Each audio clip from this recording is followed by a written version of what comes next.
So next we have an article related to the debt burden in India. So here, the UPSC exam point of view, we have to know about the report mentioned by the IMF. Then we have to know the major findings of the IMF report that is there. And apart from that, we have to know about the India's fiscal deficit position and also the consequent debt position of India that we have to know from the mains exam point of view. So prelims point of view, we have to know the concepts. So mains point of view, we have to know about the numbers and the position and also the consequences because of the existing position in India, right? Coming to the context, so recently the IMF released a report as per the Article 4 consultation. So in the IMF, we are having a provision called Article 4. So in that, the IMF used to have a consultation, bilateral consultation with each and every country regarding the economic position of a particular country. So from this aspect, IMF also conducted a consultation with India, and also it came up with few findings. So first thing is that it raised the concern about the long-term sustainability of the debt. So that is one thing. And also it mentioned the case that in the worst case, the debt could be 100% of the GDP by 2028. So this becomes the context of this article and also the problem of seeing the debt sustainability in India. So from this context, we have to know about the debt position in India, and also we have to know the reasons why the debt in India have the possibility to increase by 2028, that is there. And finally, we have to know what will be the consequence when the debt position will reach or will increase to 100. So these things which we have to know from the mains exam point of view, right? So coming to the current status, the government's debt burden is 57.1% of GDP for the union government and also 28% for the state government. So please try to remember this number, 57 for union government and 28 for the state government. But this number in total it will be somewhere around 84%.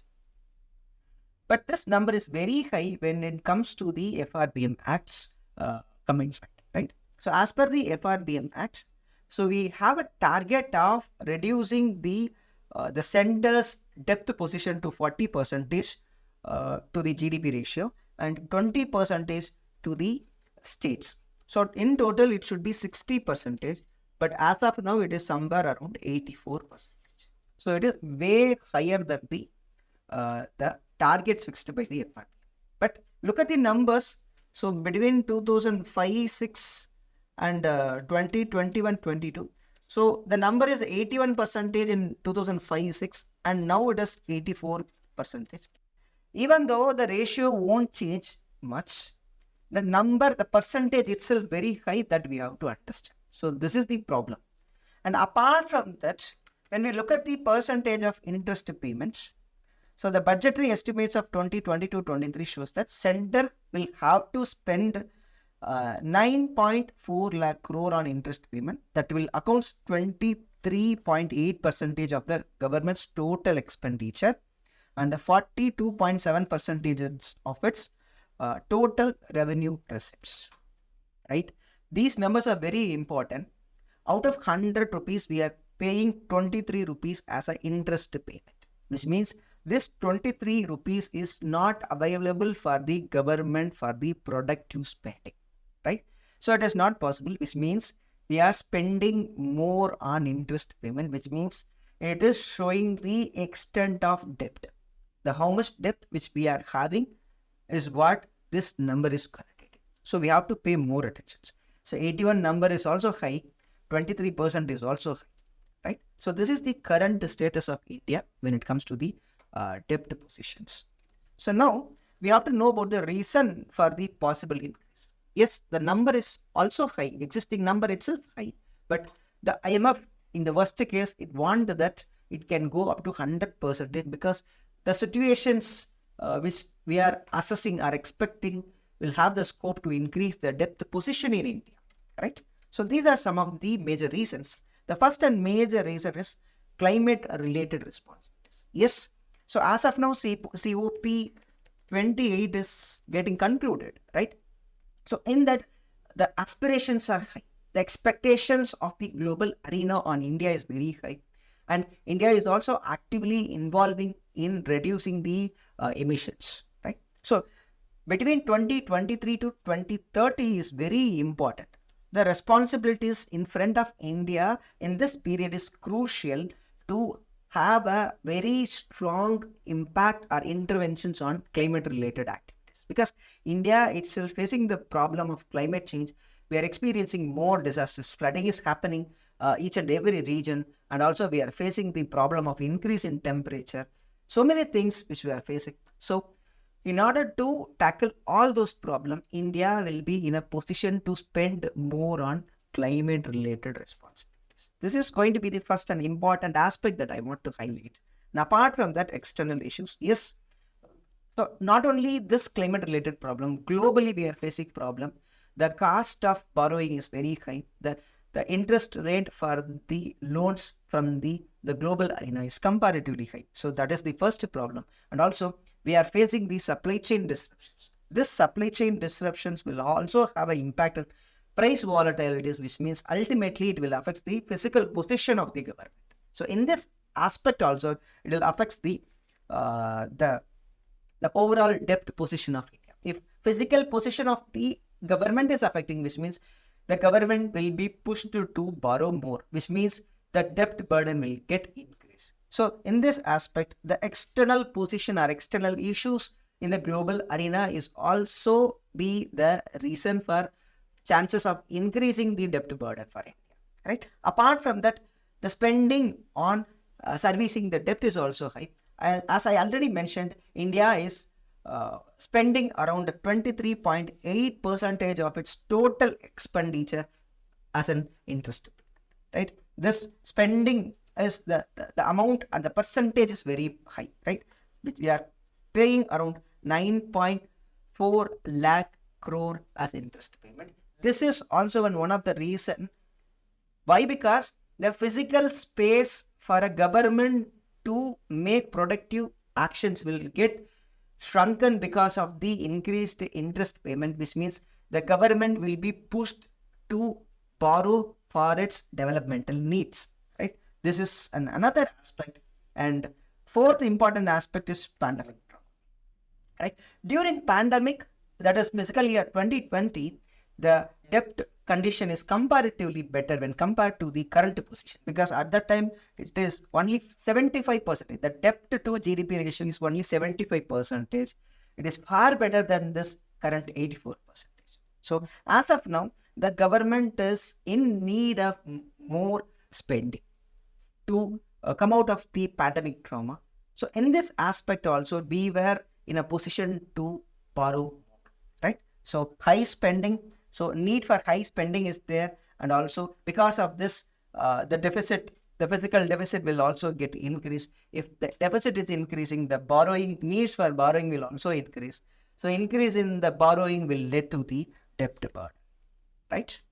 And also, even though the revenue collection is okay, yes, recently it is mentioned that the GDP collections are reasonable. Even though the collection is reasonable, the extent of the needs of revenue is comparatively low. So the balance, the expenditure needs and the revenue inflow is comparatively imbalanced in nature. That is also another problem. And finally, the over-reliance of public spending is also one problem. Because comparatively in India, the private sector investment for the developmental needs is comparatively low. This also poses another problem, because as of now, India is in the high growth rate trajectory. And in order to sustain this high growth rate, investments are very much important. In order to sustain such investments and also in order to sustain the growth trajectory, India have to borrow more, right? So these are some of the possible reasons for increase in the debt burden in India. But we have to know, why is it a problem?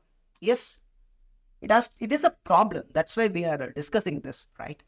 So two major aspects I want to highlight here is that, so it reduces the fiscal space for borrowing, because if the debt burden is increased, like it will push any country to borrow just to pay the debt, right? The country will be forced to fall into the debt trap, right? No productive investment is possible from the borrow. So this is what we call by the word debt trap.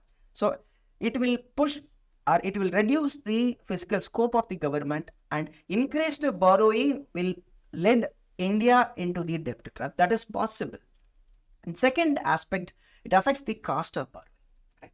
How the cost of borrowing will get affected? Because the credit rating agencies, so increased debt to GDP ratio will lead to the downgrading India's position, the credit rating position by the global credit rating agencies, which means India will be in a position to pay more, or in order to pay more interest to get the loans. Right? Interest rate will be comparatively high if the credit rating agencies downgrades India's position.